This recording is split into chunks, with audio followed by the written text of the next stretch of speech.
بھی کوئی وقت نہ آئے. اللہ بھگوان کہتا ہے کہ پورا باغ بھی دوسروں سے مل گیا جس کی روح کی آنکھیں سفید ہو چکی. پچھلے جمعہ پر میں یہ عرض کر رہا تھا جس پر میں نے ختم کیا تھا کہ اس مختار عورت نے عزیز مصر کی زوجہ جب یوسف کو دعوت گناہ دی اور یوسف خدا کی نصرت سے صاف بچ کر نکل گیا تو شہر میں افواہ ہو گئی کہ عزیز مصر کی زوجہ اپنے غلام پہ عاشق ہو گئی. اسے بدنامی کا ڈر ہوا. قرآن کہتا ہے فلما سمعت بمكرهن أرسلت إليهم وآتت لهن متكئا. تو اس نے ان تمام عورتوں کی دعوت کر ڈالی. دیکھ اور چاقو اور پھل ان کے ہاتھوں میں دے دیے اور اپنے معشوق کو اپنے محبوب کو یوسف علیہ السلام کو کہا اخرج علیہ میرے محبوب ذرا ان کو اپنا جلوہ دکھائیے یہ جو مجھے بدنام کر رہی ہے کہ اپنے غلام پہ عاشق ہو گئی ذرا میرے غلام جمال ہوشرفا کا حسن و جمال کو دیکھیں. قرآن کہتا ہے کہ جب انہوں نے پیغمبر کی جوانی کے حسن کو دیکھا تو فلما رأینہ اکبرنا اس کے ہوش و حواس معطل وقطعن ایدیہم اور اپنے ہاتھ کاٹ ڈالے وقلن حاش للہ ما ھذا بشرا اور کہنے لگے خدا کی قسم ہماری نظروں نے یہ انسان نہیں یہ بشر نہیں ان ھذا الا ملک کریم یہ تو کوئی بزرگ فرشتہ ہے. یہ دہرانے کا مقصد یہ ہے آپ کو بتانے کا مقصد یہ ہے کہ جب آدمی میں نے پچھلے جمعہ بھی عرض کیا تھا کسی کو پرکھنے لگتا ہے تو اپنے ضمیر میں جھانکتا ہے اپنے دامن میں جھانکتا ہے کہ اپنے دامن میں جو غلاظت جو ناپاکی قدر تلبیس جھوٹ اور مرد نظر آتا ہے اسی کے مطابق دوسرے آدمی کو خیال ہے.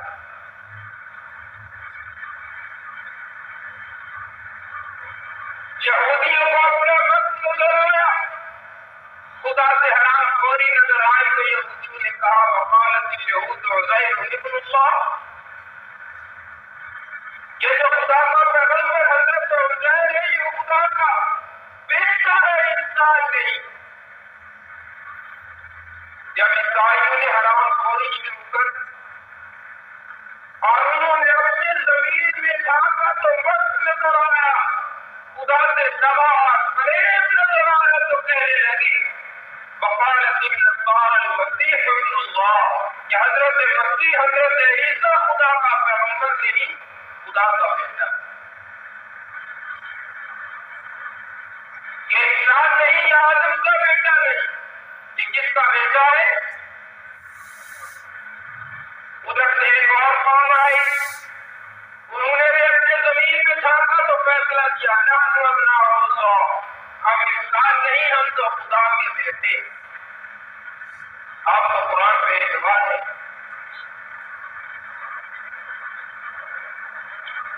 تو اسی طرح مصر کی گمراہ اسماعیلیت نے بھی جب اپنے زمین میں جھانکا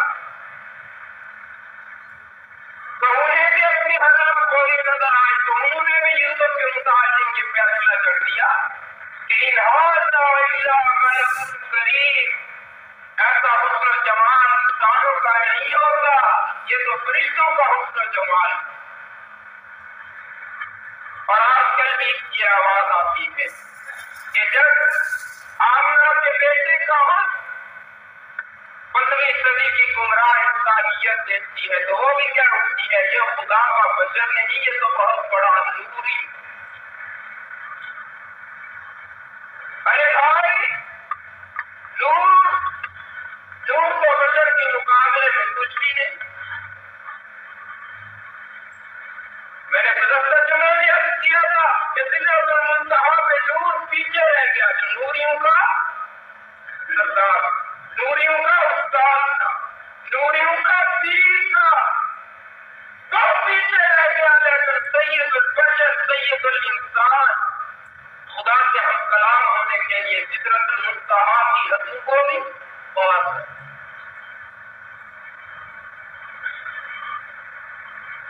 اللہ سے دعا کیجیے اللہ تعالی ہمیں انسان اور بشر کا مقام سمجھنے کی توفیق عطا کرے۔ اللہ شرک کی لعنت سے ہمیں بچائے، شرک توحید سے بھی بچائے اور شرک رسالت سے بھی بچائے۔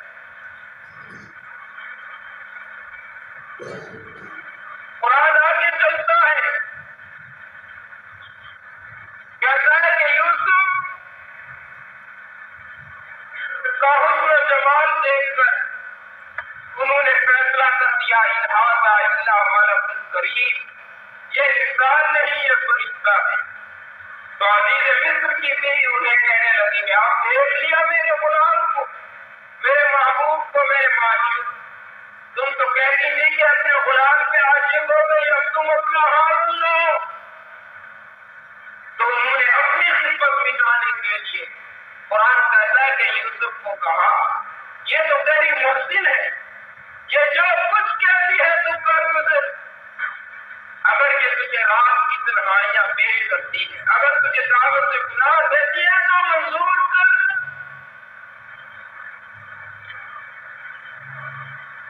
اس کی ترجمانی خدا کی کتاب کرتی ہے۔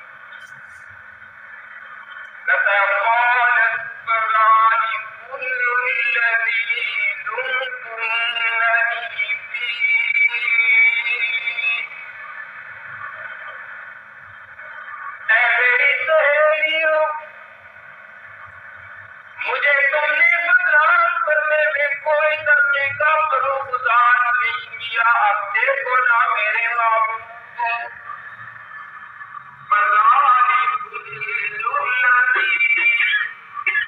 یہ ہوئی غلام، یہ ہوئی یوسف، لُمْتُنَّنِی فِیہ، جس کو میں نے چاہا، جس سے میں نے پیار کیا، جس کے ساتھ میں نے محبت کی، جس کا میرا دل آ گیا۔ قرآن کہتا ہے وَلَقَدْ رَاوَدَتْهُ عَن نَّفْسِهِ فَاسْتَعْصَمَ،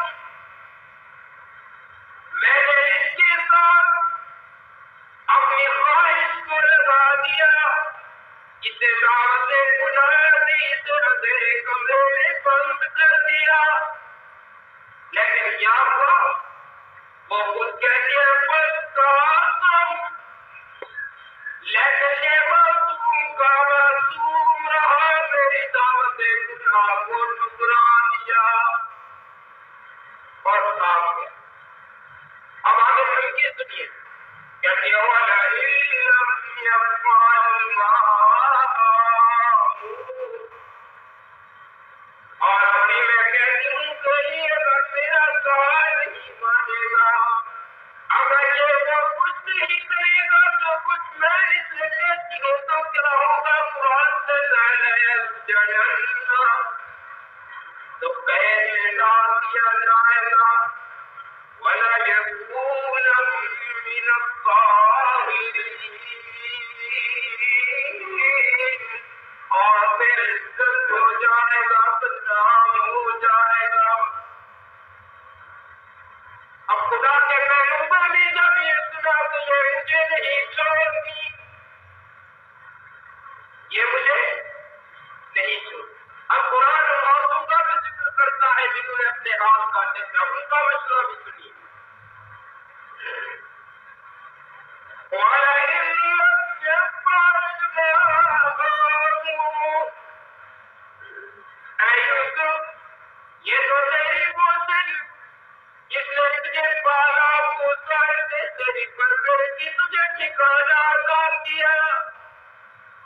ہمارا بھی یہی گزارش ہے، ہمارا بھی یہی اصطلاح ہے، یا جسے مصر کی بیوی کی دعوت کو تم قبول کر لو، تم بھی جوان یہ بھی جوان، جوانی کے مزے لوٹو. لیکن پیغمبر سے کیسے یہ برداشت ہونے پائے؟ اب پیغمبر نے اپنی اصلی سنت کے مطابق، پیغمبر کی سنت کے مطابق اس مشکل وقت میں بھی اپنے پروردگار کو دیکھا. عزیز مصر کو نہیں بتایا، کسی اور کو مدد کے لیے نہیں بلایا. اب کس کو کہہ رہا ہے؟ میری بات نہ مانے. قرآن کہتا ہے قال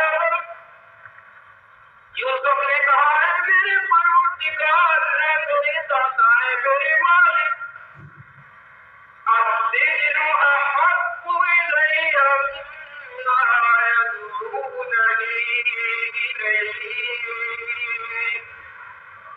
اے میرے داتا، میں تیرے دروازے پہ استدعا کرتا ہوں کہ جس دعوت سے گناہ کی طرف یہ مجھے بلا رہی ہے، اس دعوت سے تو اچھا ہے کہ تو مجھے قید میں ڈال دے. یوسف نے خدا سے کیا مانگی؟ قید مانگی یا اپنی حوث مانگی؟ قال رب السجن احق، کہا میں اس قید کو احق زیادہ پسند کرتا ہوں. کس چیز سے؟ مما یدعوننی الیہ، اس کام کی طرف یہ مجھے ساری بلا رہی. یہ بھی مسئلہ میرے سے کہ یوسف عزیز مصر کا کہنا مان جا، اس کی بیوی کی دعوت گناہ کو قبول کر. اے میرے دادا، میں تجھ سے گناہ چاہتا ہوں، ان کے مقصد سے مجھے قید دے دے، لیکن مجھے یہ کام منظور نہیں. اب ایک اور مسئلہ بھی یہاں پہ سنتے جائیں. پیغمبر کو اپنی ذات پہ اختیار نہیں ہوتا. پیغمبر اپنی مرضی سے بولتا نہیں، اٹھتا نہیں، کھاتا نہیں، پیتا نہیں، چلتا نہیں، سوتا نہیں، بیٹھتا نہیں. قرآن سے ثابت کرو. اب یوسف آگے کہہ رہا ہے فاستجاب له. یوسف کیا کہہ رہا ہے؟ قال رب السجن احق، مجھے قید زیادہ پسند ہے اس کام سے جس کام کی طرف یہ مجھے بلا رہی ہے. اور آگے کہہ رہا ہے وَإِلَّا تَصْرِفْ عَنِّي كَيْدَهُنَّ، اور اے میرے دادا یاد رکھ، اگر تو نے ان کا فریب مجھ سے نہ دور کیا، ان کے کتنے چپڑے باتیں اگر تم نے مجھ سے دور نہ کی تو کیا ہوگا؟ اذکر الیہم، تو میں ان کی طرف مائل ہو جاؤں گا، ان کی دعوت کو قبول کر لوں گا. بتاؤ نا مسلمانوں، یوسف مشکل وقت میں اپنے اوپر اعتماد کر رہا ہے یا اپنے رب سے اعتماد کر رہا ہے؟ بتاؤ نا، بولتے کیوں نہیں؟ اپنی ذات سے کوئی اعتماد نہیں کرتا. وَإِلَّا تَصْرِفْ، اے میرے دادا اگر تو نے ان کا مکر دور نہ کیا تو کیا ہوگا؟ اَنْتُمْ إِلَيْهِمْ، ہو سکتا ہے میں انسانی فطرت کے مطابق، انسانی جبلت کے مطابق ان کی طرف مائل ہو جاؤں. مزید کہتا ہے وَأَكُن مِّنَ الْجَاهِلِينَ، اور میں بے عقل میں سے ہو جاؤں. بتانا کہ تو اپنے پہ اعتماد کر رہا ہے یا اپنے دادا پہ اعتماد کر رہا ہے. اب یہ تو مسئلہ آپ کی سمجھ میں آ گیا کہ پیغمبر کو اپنی ذات پر اعتبار نہیں ہوتا.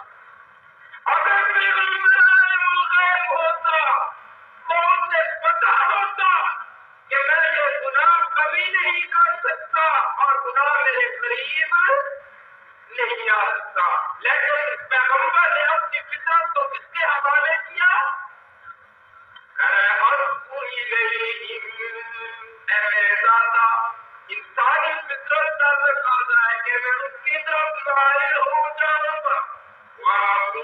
من الجاهلين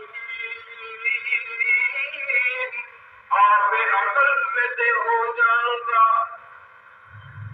اگر حمزہ بلال کو پتا ہوگا شادی معاشر حضور علیہ الصلوۃ والتسلیم صلی اللہ علیہ وسلم بعادت کل ذرہ الف مرہ، اگر ان کو پتا ہوتا کہ یہ منافقوں کی مسجد ہے تو اپنے گھر سے چل کر کبھی مسجد میں انہیں پتا تھا.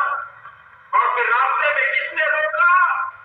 خدا نے روکا کہ محبوبم جس مسجد میں آپ نماز پڑھنے جا رہے ہیں، جو آپ کو دعوت دی گئی ہے، آپ کو تو خبر نہیں، آپ کو تو خبر نہیں ہے، تو مراد ان کی مسجد ہے، پیچھے چلیے.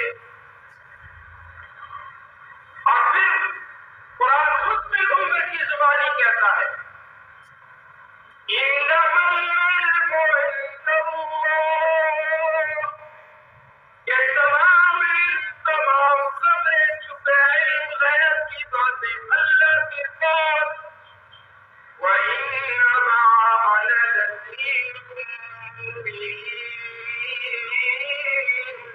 اور میں تمہیں صرف ڈرانے آیا ہوں اور کچھ نہیں کرنے کے لیے آیا. کتابیں لکھنے کے لیے نہیں آیا، کتابیں لکھنے کے لیے نہیں آیا. اور جہاں ایک بات بھی بتاتا تھا کہ کبھی پیغمبر کتابیں لکھنے کے لیے نہیں آتے، اور جو پیغمبر کتابیں لکھے وہ پیغمبر نہیں ہوتا. قادیانی کہتا ہے میں پیغمبر ہوں. اے لائن تجھے کیسے پیغمبر مانتا ہے کہ تو نے تو کتابوں کا قلمدہ لکھ دیا اور کتابوں میں لکھ دیا کہ میں خود سے خود پیدا ہوا ہوں، میرا کوئی باپ نہیں.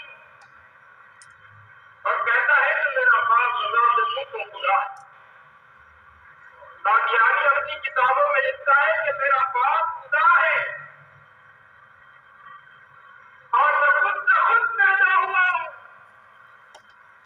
یہ بات میری یاد رکھیے کہ جو کتابیں لکھتا ہے وہ پیغمبر. ایک ساتھی کہنے لگا کہ ہم حدیث میں کہتے ہیں زبان پر ان کے راوی تو ملتے نہیں، ان کے راوی ملتے نہیں، اگر ملتے بھی ہیں تو ان میں آپس میں مخالفت. تو میں نے جواب کیا، میں نے کہا اگر حدیث کا اعتبار نہیں کرتے تو حدیث پیغمبر نے لکھی ہے. اس کا یہ اعتراض تھا کہ حدیث پیغمبر نے تو نہیں لکھی.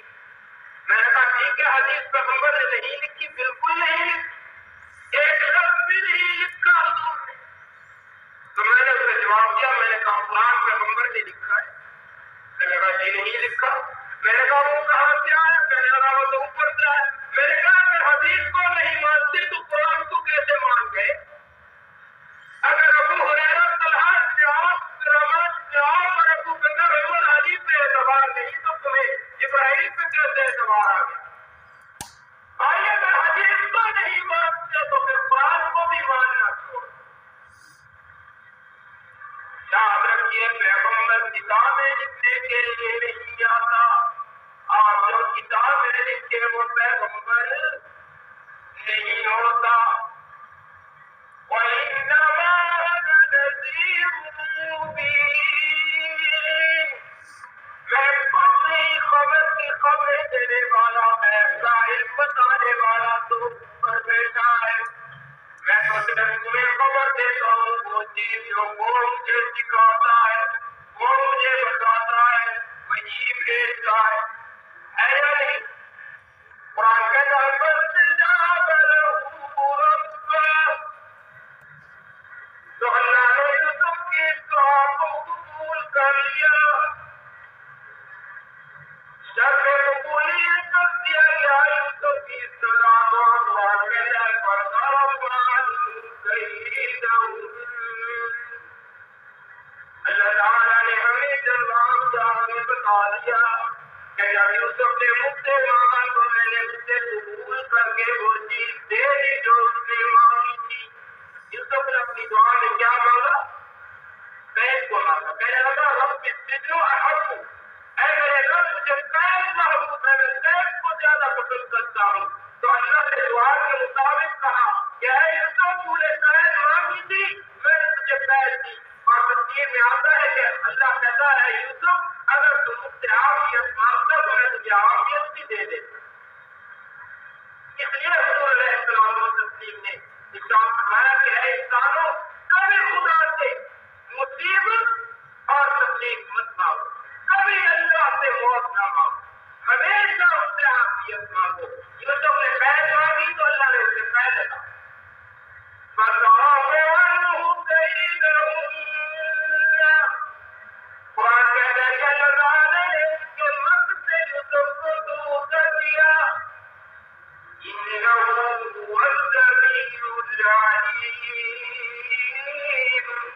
اور ہمیں بتا دیا کہ یوسف کی دعائیں سننے والا کون، یوسف کو ان کے مکر سے بچانے والا کون، یوسف کی کمرے میں بند کمرے میں استدا سننے والا کون، اندھیرے کنویں میں بچانے والا کون، عزیز مصر کی بیوی کی داغوں میں خدا سے بچانے والا کون، قید دینے والا کون، ساتھ پر جیل میں رکھنے والا کون. بتاؤ کسی کی ضرورت نہیں یوسف کو قید میں ڈال. یوسف تو خود دعا کر رہا ہے کہ اللہ مجھے قید دے دے، میں ان کے مکر سے بچ جاؤں. إِنَّهُ هُوَ السَّمِيعُ الْعَلِيمُ. اے بندو جان لو یہ ہے جو سنتا ہے اور جانتا ہے، اس کے بغیر کوئی نہیں سن سکتا. ثُمَّ بَدَا لَهُم مِّن بَعْدِ مَا رَأَوُا الْآيَاتِ.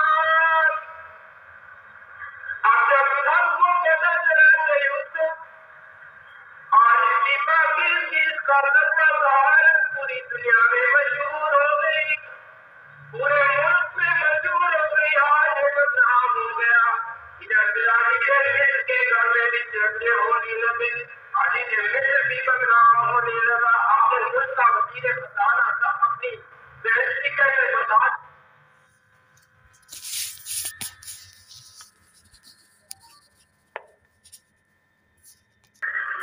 تو اللہ نے یوسف کی دعا کو قبول کر لیا، شرط قبولیت کر دیا گیا یوسف کی اصطلاح کو. قرآن کہتا ہے فَصَرَفَ عَنْهُ كَيْدَهُنَّ. اللہ تعالیٰ نے ہمیں جلوا دیا، ہمیں بتا دیا کہ جب یوسف نے مجھ سے مانگا تو میں نے اس سے قبول کر کے وہ چیز دے دی جو اس نے مانگی تھی. یوسف نے اپنی دعا میں کیا مانگا؟ قید کو مانگا. کہنے لگا رب السجن احب، اے میرے رب مجھے قید محبوب ہے، میں قید کو زیادہ پسند کرتا ہوں. تو اللہ نے دعا کے مطابق کہا کہ اے یوسف تو نے قید مانگی تھی، میں نے تجھے قید دی. اور تفسیر میں آتا ہے کہ اللہ کہتا ہے یوسف اگر تم مجھ سے عافیت مانگتا تو میں تجھے عافیت بھی دے دیتا. اس لیے حضور علیہ السلام و تسلیم نے ارشاد فرمایا کہ اے انسانوں کبھی خدا سے مصیبت اور تکلیف مت مانگو، کبھی اللہ سے موت نہ مانگو، ہمیشہ اس سے عافیت مانگو. یوسف نے قید مانگی تو اللہ نے اسے قید عطا. فَصَرَفَ عَنْهُ كَيْدَهُنَّ. قرآن کہتا ہے کہ اللہ تعالیٰ نے اس کے مکر سے یوسف کو دور کر دیا. إِنَّهُ هُوَ السَّمِيعُ الْعَلِيمُ. اور ہمیں بتا دیا کہ یوسف کی دعائیں سننے والا کون، یوسف کو ان کے مکر سے بچانے والا کون، یوسف کی کمرے میں بند کمرے میں استدا سننے والا کون، اندھیرے کنویں میں بچانے والا کون، عزیز مصر کی بیوی کی دعوت سے خدا سے بچانے والا کون، قید دینے والا کون، ساتھ پر جیل میں رکھنے والا کون. بتاؤ کسی کی ضرورت نہیں یوسف کو قید میں ڈال. یوسف تو خود دعا کر رہا ہے کہ اللہ مجھے قید دے دے، میں ان کے مکر سے بچ جاؤں. إِنَّهُ هُوَ السَّمِيعُ الْعَلِيمُ. اے بندو جان لو وہی ایک ہے جو سنتا ہے اور جانتا ہے، اس کے بغیر کوئی نہیں سن سکتا۔ ثم بدا لهم من بعد ما رأوا الآيات، اب جب سب کو پتہ چلا کہ یوسف اور اس کی باقی اس کا تقویٰ طہارت پوری دنیا میں مشہور ہو گئی، پورے ملک میں مشہور ہو گئی اور یہ بدنام ہو گیا، ادھر سے آگے مصر کے گھر میں بھی چرچے ہونے لگے، عزیز مصر بھی بدنام ہونے لگا۔ آخر ملک کا وزیر بتانا تھا، اپنی بےعزتی کیسے برداشت کرتا؟ تو پھر کیا ہوا؟ فیصلہ ہوا کہ کہ اس بدنامی کے ڈر، اس بدنامی کو دبانے کے لیے، اس قصہ کو دبانے کے لیے، اس واقعہ کو دبانے کے لیے یوسف کو قید کر دیا جائے، ایک مدت تک اسے قید کر دیا جائے، اس وقت تک جب تک یہ واقعہ تب نہیں ہوا۔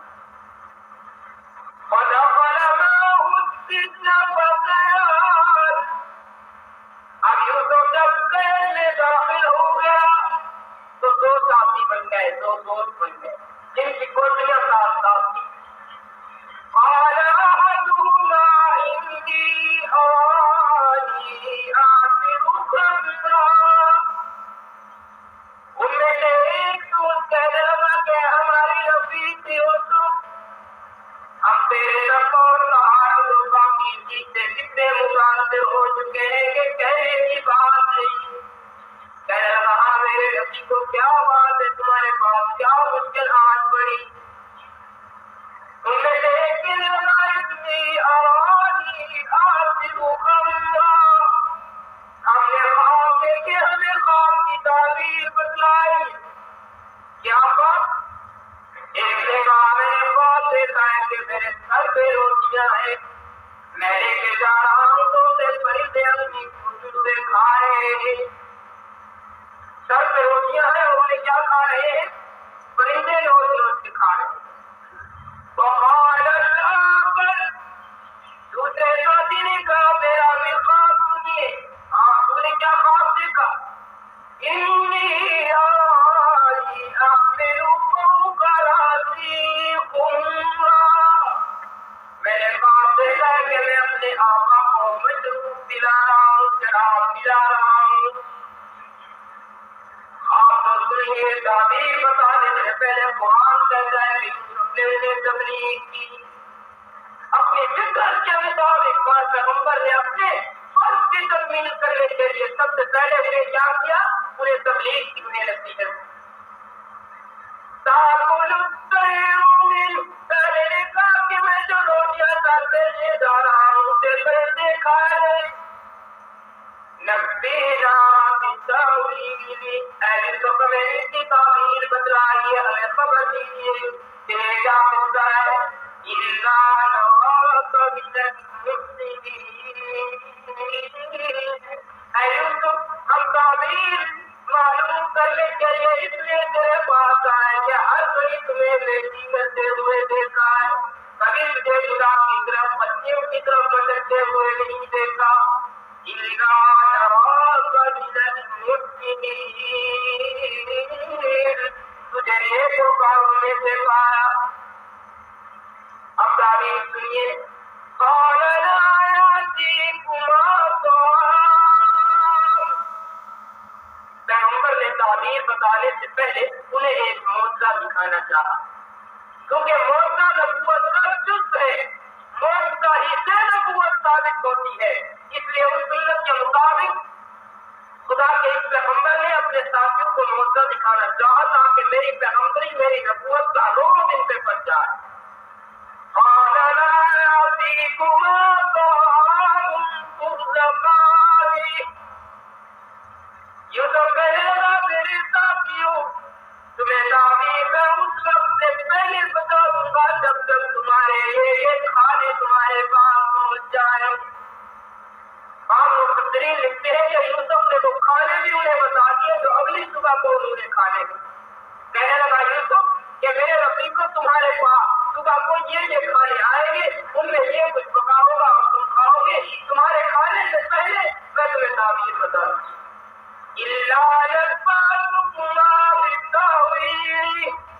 تمہارے کھانے سے پہلے میں تمہیں تعبیر بتا دوں گا، اس سے پہلے کہ تم کھانا کھاؤ گے میں تمہیں تعبیر بتا دوں گا۔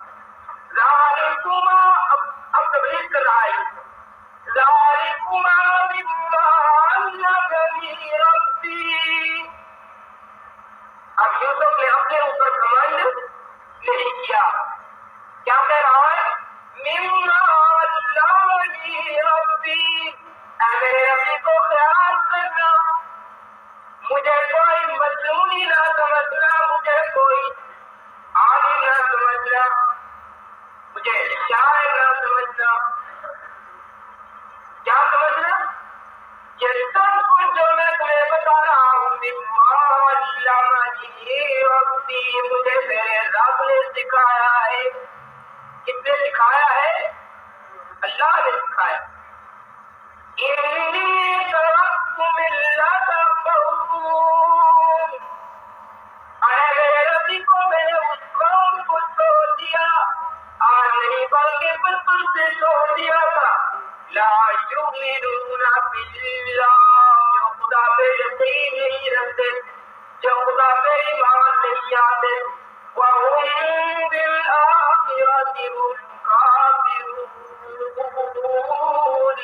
جو آخرت پہ یقین نہیں رکھتے، آج جو خدا کے حکم سے انکار کرتے، میں نے اس قوم کو چھوڑ دیا۔ اب آگے کہہ رہا ہوں میں نے پیروی کی اس قوم کی، ملت ابراہیم، اپنے دادا ابراہیم کی قوم کی پیروی کی، ان کے نقش قدم پہ چلا، واسحاق ویعقوب، میں نے اپنے دادا پیغمبروں اسحاق اور یعقوب علیہ السلام کی پیروی کی۔ ما کان لنا، یہ ہمارا کام نہیں، یہ پیغمبروں کا کام نہیں، یہ مومن کا کام نہیں۔ ما کان لنا، اے میرے ربی کو یہ مومن کا کام نہیں، کون سا کام؟ اللہ نشرک باللہ، کہ مومن اپنے خدا کے ساتھ کسی کو شریک بنائے، خدا کے سوا کسی سے بیٹا مانگے، خدا کو چھوڑ کے کسی سے مدد مانگے، خدا کو چھوڑ کے کسی سے اور چیز مانگے، خدا کو چھوڑ کے کسی سے بیماری کی شفا مانگے، یہ ہمارا کام نہیں، یہ پیغمبروں کا کام نہیں، یہ کسی مومن کا کام نہیں۔ اللہ یشرک باللہ، یہ کہ اپنے اللہ کے ساتھ کسی کو شریک کرے، میری شرین اس کا مطلب ہے کہ ذرا بھی اگر تم شرک کرتے ہو تو مسلمان نہیں، میری شرین رائے کے دانے کے برابر کے شرک برداشت نہیں ہوگا۔ عربی میں دو لفظ آتے ہیں، شاید آپ نے بھی پڑھے، ایک اب اور ایک رب، دونوں کے الفاظ ایک جیسے ہیں، آواز بھی ایک جیسی ہے، ایک کون سا؟ اب، اور دوسرا رب۔ یہ عربی کے دو الفاظ ہیں اور ان دونوں میں شراکت برداشت ہے، ان دونوں میں کوئی تاجر نہیں بن سکتا، نہ اب میں شرکت برداشت ہو سکتی ہے نہ رب میں شرکت برداشت ہو سکتی ہے۔ اب آپ کسی سے پوچھئے کہ آپ کے بھائی کتنے ہیں تو بڑی خندہ جوانی اور ملاحت سے جواب دے گا کہ 2 ہیں، 4 ہیں، 6 ہیں، 12 ہیں، جتنے بھی ہوں گے بڑے پیار سے بتائے گا۔ کسی سے پوچھئے آپ کی بہنیں کتنی ہیں تو وہ بڑے پیار سے بتلائے گا کہ اتنی ہیں۔ کسی سے پوچھئے آپ کی خالہ کتنی ہے بتائے گا، مائیں بھی بتائیں گے، 2 بھی ہو سکتی ہیں، ایک رقیبہ اور دوسری ویسے۔ آپ کسی اور پوچھیں آپ کے چچا کتنے ہیں تو وہ بتلائے گا۔ اور اگر آپ کسی سے یہ پوچھیں کہ بھائی تمہارے باپ کتنے، تو آپ نتیجہ کی ذمہ داری آپ پہ ہوگی کہ جوتے کھائیں یا پھر وہ آپ کو پکڑ کے سیدھا جا کے دریا میں ڈال دیں کہ دلیل انسان نہیں تو میرے باپ پوچھتا ہے۔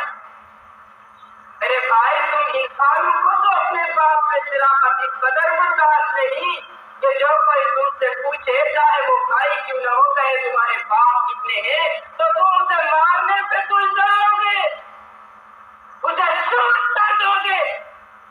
لیکن وہ خدا اپنی شرافت کس طرح برداشت کرتا ہے جو کہتا ہے کہ پوری کائنات میں میرا کوئی شریک نہیں. تم کو اس کائناتی انسان ہو, تم تو مٹی سے پیدا شدہ آدم کے بیٹے اپنے حق میں شرافت برداشت نہیں کر سکتے. ارے بھائی وہ جب اپنی توحید کی الوہیت کی چادر میں شرافت کس طرح برداشت کر سکتا ہے. تمہاری غیرت زیادہ ہے یا خدا کی غیرت زیادہ؟ تو پھر تم اپنی غیرت سے تو مر مٹتے ہو, خدا کی غیرت کو کیوں نہیں دیکھتے؟ خدا سے خوف کیوں نہیں کھاتے؟ کیا اس کا شریک بناتے ہو جس نے تمہارے باپ کو بھی پیدا کیا, جس نے تمہارے بھائی کو بھی پیدا کیا, جس نے تمہاری ماں کو بھی پیدا کیا؟ وہ خود کہتا ہے والذی یصورکم فی الارحام کیف یشاء. اے انسان تو سوچتا نہیں کہ وہ ہے کون جو تجھے ماؤں کے پیٹوں میں تیری خوبصورت سی شکلیں بناتا ہے. یہ حسین چہرے یہ کون بناتا ہے؟ یصورکم فی الارحام, وہ کہتا ہے میں تمہیں ماؤں کے پیٹوں میں شکلیں عنایت کرتا ہوں. تمہاری خوبصورت اور بدصورت شکلیں تمہاری ماؤں کے پیٹوں میں بناتا ہوں. تمہاری سائنس بتا سکتی ہے, یہ تو بتا سکتی ہے جتنی بھی ترقی کر جائے کہ ایکس رے سے پتا چل سکتا ہے ماں کے پیٹ میں بچہ ہے یا نہیں, یہ تو پتا چل سکتا ہے. لیکن لائیے اپنی سائنس ایکس رے اور جتنی بھی ریٹ ہے لائیے ان کو تو یہ بتا سکتا ہے کہ اس پیٹ میں پلنے والا بیٹا ہے یا بیٹی ہے. بتائیے کوئی ہے مائی کلاس میں یہ ثابت کر دکھائے. تو پھر جب تم ہر طرف سے چکر لگا کر کسی قواعد پر کسی نقطے پر اس خدا سے ناکام ہو جاتے ہو, تمہیں اس کی مدد کی ضرورت ہے تو پھر اس کے حق میں تم شرافت کیوں کرتے؟ تو پیغمبر کہنے لگا ہے پیغمبروں کا کام نہیں کون سا کام؟ اللہ نشرک باللہ, یہ کہ اللہ کے ساتھ کسی کو شریک بنائے. یہ پیغمبروں کا کام نہیں ہے, مومنوں کا کام نہیں ہے, مسلمانوں کا کام نہیں. ذالک من فضل اللہ علینا, کہنے لگا ہے میری نبی کو جو کچھ علم کا قطرہ بھی نہیں پاتا ہے وہ میرا کمال نہیں. من فضل اللہ, یہ کس کا فضل ہے, کس کی مہربانی ہے؟ بھائی دوست سے پوچھے اللہ کے نام سے وہ یوسف نے کہا مجھ پر کس کا فضل ہے؟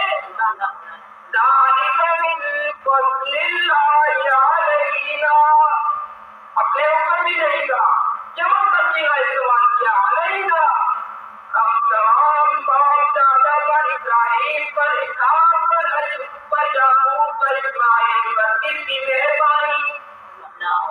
من فضل اللہ علینا وعلی الناس. آپ کا یہ بھی کہہ دیا کہ لوگوں پر بھی اللہ کا فضل, اللہ کی مہربانی کس کی؟ ولكن أكثر الناس لا يعلمون. لیکن افسوس تو یہ ہے کہ اکثر لوگ یہ بات ایمان نہیں جانتے. اگر انہیں قرآن کہتا ہے مصیبت پہنچ جائے تو خدا کی طرف رجوع کرتے, اور اگر انہیں کوئی بھلائی پہنچ جائے کوئی خوشی پہنچ جائے تو رب سے درگزر کر جاتے, پیٹ موڑ جاتے ہیں اپنے خدا. حالانکہ خوشی میں بھی خدا سے ڈرنا چاہیے اور مصیبت میں بھی خدا سے ڈرنا چاہیے. یا صاحب السجن, اب یہاں پہ ایک لفظ آیا ہے, اس کے متعلق میں ضرور آپ کو بتاؤں گا کہ صاحب کا لفظ قرآن میں صرف 2 دفعہ ہے. یا صاحب السجن, صاحب کا لفظ قرآن میں کتنی مرتبہ آیا ہے؟ 2 دفعہ آیا ہے.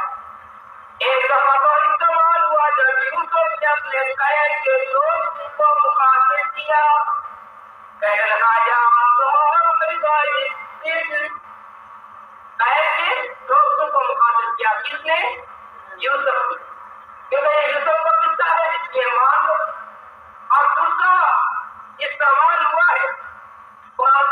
إذ يقول لصاحبه لا تحزن. یہ آپ کو پتا ہے کہ کس لیے استعمال ہوا؟ دوسرا لفظ اس خار کے رفیق کے لیے استعمال ہوا جس کا نام ابو بکر صدیق. آپ یہ آپ مانتے ہیں کہ قرآن تمام نبوتوں سے پہلے لکھا گیا؟ یہ قرآن خود کہتا ہے فی لوح محفوظ. مجھے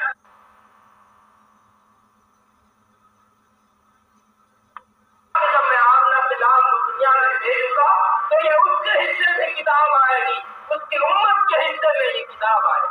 پھر آپ خوش قسمت ہوئے کہ نہیں کہ ایسی لاجواب کتاب جس کو سینکڑوں نہیں لاکھوں نہیں اللہ نے کروڑوں سال آپ کے لیے لوح محفوظ کی تختی پر محفوظ ہے. ہمارے خوش قسم کی ہے یا نہیں؟ تو یہ اس سے پہلے اللہ نے ابو بکر صدیق کی قسمت میں بھی اپنے پیغمبر آمنہ کے بیٹے کی نکاحت لکھ رکھی. تو یہ لفظ دو دفعہ استعمال ہوا ہے، ایک دفعہ ابو بکر صدیق کے لیے اور دوسری دفعہ یوسف کے پہلے ساتھیوں کے لیے. یوسف نے اپنے ساتھی پہلیوں سے کہا یا صاحبَیِ السجن، اے میرے قریب کے ساتھیوں سے باپ کی تعبیر بتانے لگا ہوں. اب تعبیر بتائیں أَرْبَابٌ مُتَفَرِّقُونَ. پہلے تو مجھے یہ بتاؤ، اپنے اللہ کی تبلیغ کر رہا ہے. پہلے تو مجھے یہ بتاؤ کہ أَرْبَابٌ مُتَفَرِّقُونَ، کیا تم بہت سی خداؤں کو پسند کرتے ہو جو جدا جدا ہو جائے؟ أَمِ اللَّهِ الْوَاحِدِ الْقَهَّارِ، کیا اس ایک قہار کو پسند کرتے ہو جس کا کوئی شریک نہیں، جس کا کوئی جس کا کوئی شریک نہیں، اور جو شریک بنائے تو اسلام سے خارج. أَرْبَابٌ مُتَفَرِّقُونَ، کیا تم جدا جدا بہت سارے خداؤں کو پسند کرتے ہو یا میرے ایک قہار کو پسند کرتے ہو جسے اپنے حق میں خلافت منظور نہیں، خلافت قبول نہیں؟ مَا تَعْبُدُونَ مِن دُونِهِ، اور کہتا ہے مَا تَعْبُدُونَ، کسی کی غلامی نہ کرو، کسی سے مدد نہ مانگو، مِن دُونِهِ، اس کے سوا کسی کے دروازے پہ نہ جاؤ. إِلَّا أَسْمَاءً سَمَّيْتُمُوهَا، جس کے بہت سارے بلند نام ہیں، نیک نام ہیں. أَنْتُمْ وَآبَاؤُكُمْ، اور وہ خدا جس کو تم اور تمہارے باپ دادا پوجتے ہو. مَا أَنزَلَ اللَّهُ بِهَا مِن سُلْطَانٍ، ان کے ساتھ تو اللہ نے کوئی دلیل بھی نہیں اتاری. اب پتھر کا بت آپ کو کھڑے میں دلیل دے سکتا ہے کہ میں خدا کا بھیجا ہوں؟ دے سکتا ہے؟ کوئی لکڑی کا بت آپ کے سامنے بول سکتا ہے کہ میں خدا کا بیٹا ہوں یا خدا کا بھیجا ہوں؟ دے سکتا ہے؟ اس لیے قرآن کہتا ہے کہ مَا أَنزَلَ اللَّهُ بِهَا مِن سُلْطَانٍ، ارے کوئی دوستو جن کو تم پوجتے ہو، جن چاندوں پہ تم جا کے سجدے کرتے ہو، کوئی عورتیں بھی خدا کا سجدہ کرتی ہیں. جن پتھروں کے بتوں کو تم پوجتے ہو وہ پتھر کے بت اور ان پتھروں کا ایک ایک ذرہ بھی اس خدا کی تصویر بیان کرتا ہے جس کے ساتھ تم انہیں شریک کرتے ہیں. وہ کرتے ہیں یا نہیں؟ خدا قرآن میں کہتا ہے، میں اپنی طرف سے کوئی بات نہیں کہتا، یہ صحیح کہہ رہا ہوں کہ پتھروں، لکڑیوں، اینٹوں اور مٹی کا ایک ایک ذرہ خدا کی تصویر بیان کرتا ہے. قرآن خود کہتا ہے يُسَبِّحُ لِلَّهِ مَا فِي السَّمَاوَاتِ وَالْأَرْضِ، کیا آسمان اور زمین میں اور ان کے درمیان جو بھی کائنات کی چیزیں ہیں خدا کی سب سے بیان کرتا ہے. لیکن ایک خاص ہم انسان نے کہ ہر چیز تصدیق کا ورد کر رہی ہے، خدا کی الوہیت کا اقرار کر رہی ہے، اور ہم بستر میں سوئے خدا کی آواز کو درگزر کرتے ہیں. ارے آج یہ قسم کی ہے کہ نہیں؟ ہمیں کبھی موت کا خیال آیا؟ تو